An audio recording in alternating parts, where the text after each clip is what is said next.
सुप्रभात छात्रों, आज हम शास्त्री द्वितीय वर्ष का क्लास लेंगे जिसमें हम आप लोगों को रश्मि रथी का प्रथम सर्ग पढ़ाएंगे। इससे पहले इसके 10 पैराग्राफ को हम छात्रों पढ़ा चुके थे। ठीक है, आज हम 11वां और 12वां पैराग्राफ पढ़ाएंगे कविता का। ठीक है, आप लोग प्लीज़ रिवीजन करते रहिए छात्रों। तो आगे की पंक्तियों को हम देखेंगे। आप लोगों को छात्रों 10वां में बता चुके थे कि मैं क्या जानूं जाति जाति है मेरे ये भुजदंड, है ना। यहाँ तक हम आप लोग को पढ़ा चुके थे छात्रों। ठीक है, आज का कविता है जिसमें हम आप लोग को ये तो सरल भाषा में, ज़्यादा इसमें शब्दार्थ नहीं है, इसलिए हम आप लोगों को भावार्थी डायरेक्ट बताएंगे। छात्रों देखिए 11वां पैराग्राफ देखेंगे। ऊपर सिर पर कनक छत्र, भीतर काले के काले, शर्माते हैं नहीं जगत में जाति पूछने वाले। सूत्र पुत्र हूँ मैं लेकिन थे पिता पार्थ के कौन, साहस हो तो कहो ग्लानि से रह जाओ मत मौन, है ना।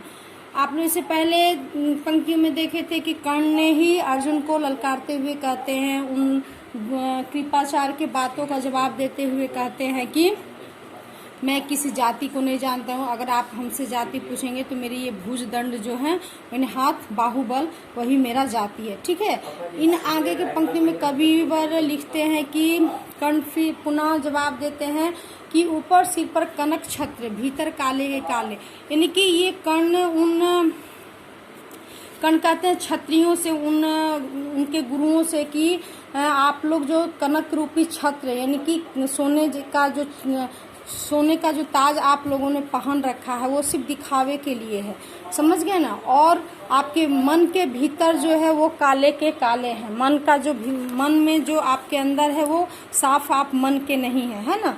ठीक है, आपका मन जो है वो काला है, इसलिए शर्माते हैं नहीं जगत में जाति पूछने वाले। आप लोग जिस वंश से आते हैं, राजवंश से आते हैं, भरत वंश से आते हैं, आप लोगों को शर्म नहीं आती है। आप लोग बेधड़क बिना झिझक के किसी से भी जाति पूछ लेते हैं, ये नहीं सोचते हैं कि जिससे जाति पूछ रहे हो उस पर क्या गुजरने वाली है। इसीलिए आप लोग के मन जो है कैसा है, काला है। आगे कर्ण कहते हैं कि सूत्र पुत्र हूँ मैं लेकिन थे पिता पार्थ कौन। यदि आप हमसे जाति पूछते हैं तो मैं अपना जाति बताता हूँ कि मैं तो सूत्र पुत्र हूँ, लेकिन क्या आप लोग अर्जुन को कहा गया है, क्या आप लोग पार्थ के पिता के बारे में जानते हैं। पार्थ भी तो पांडु का पुत्र नहीं था, वो किसी देव के द्वारा जन्म पुत्र था। इसीलिए आप लोग इस बात को ध्यान रखिए कि आप यदि हम तो अपना जाति बताते हैं, लेकिन क्या आप लोग अर्जुन के पिता के बारे में बता सकते हैं। यानी कि यहाँ पर प्रश्न कर्ण उन लोगों से पूछ रहे हैं, किनसे, तो गुरुओं से, द्रोणाचार्य हुए, कृपाचार्य हुए, आपको भीष्म पितामह हुए, और उस भरत वंश के जो राजा हैं, वहाँ के जो लोग हैं, उनसे वो पूछते हैं। साहस हो तो कहो ग्लानि से रह जाओ मत मौन।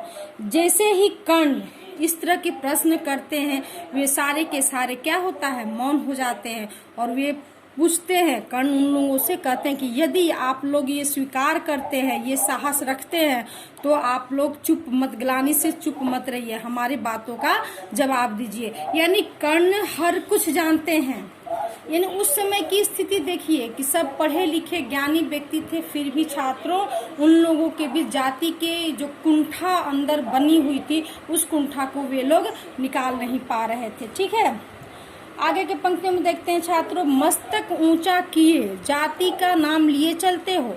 इन पंक्तियों में कर्ण फिर से दुत्कारते हैं, उन लोगों को फिर से ललकारते हैं और कहते हैं कि आप जो मस्तक ऊंचा करके चलते हैं और जाति, जिस किसी से राह चलते हो हर किसी से जाति को पूछते जाते हैं, क्या ये सही बात है? ये कभी भी सही नहीं हो सकता है। आप लोग सिर्फ लोगों को धिक्कारना जानते हैं, शोषण करना जानते हैं, पर अधर्म में शोषण के बल से सुख में पलते हो। आप लोग का आज तक आप लोग यही काम ही किया है क्या? तो आप लोगों ने नीची जाति के लोगों को, गरीबों को, सबको क्या किया है? शोषण किया है, और शोषण के बल पर अपने सुख को प्राप्त किया है, अधर्म के बल पर सब सुख प्राप्त किया है। इसीलिए आप क्या हैं? आपके अंदर ज्ञान की भावना, ज्ञान नहीं है। अधम जातियों से थर थर कांपते तुम्हारे प्राण। अधम यहाँ पर छात्रों कहा गया है नीच जाति को, छोटी जाति को, ठीक है। तो आप लोग एक एकलव्य की कहानी आप लोग जानते ही होंगे कि कैसे गुरु द्रोणाचार्य ने अर्जुन को बेहतर धनुर्धर साबित करने के लिए एकलव्य को क्या किया था? उनका अंगूठा गुरु दक्षिणा के रूप में मांग लिया था। इसी बात को कर्ण यहाँ पर क्या करते हैं? बताते हैं कि अधम जातियों से थर थर कांपते तुम्हारे प्राण, छल से मांग लिया करते हो अंगूठे का दान। वही कर्ण कहते हैं कि तुम लोग ऐसे व्यक्ति हो कि क्षत्रिय कुल के होने के बाद भी हमारे जो छोटी जाति के लोग हैं उनसे तुम लोग डरते हो, थर थर कांपते हो। कारण इसीलिए तो तुम लोगों ने छल से क्या किया था? उस एकलव्य का अंगूठे दान में मांग लिया था। द्रोणाचार्य पर यहाँ पर कर्ण ने कटाक्ष व्यंग किया है छात्रों कि इस तरह से उन्होंने स्पष्ट करने की कोशिश की है कि ऊंची जाति होने के बाद भी तुम लोग के अंदर जो मानवता होनी चाहिए वो नहीं है। ठीक है छात्रों, आगे के पंक्तियों में अगले क्लास में देखेंगे। धन्यवाद।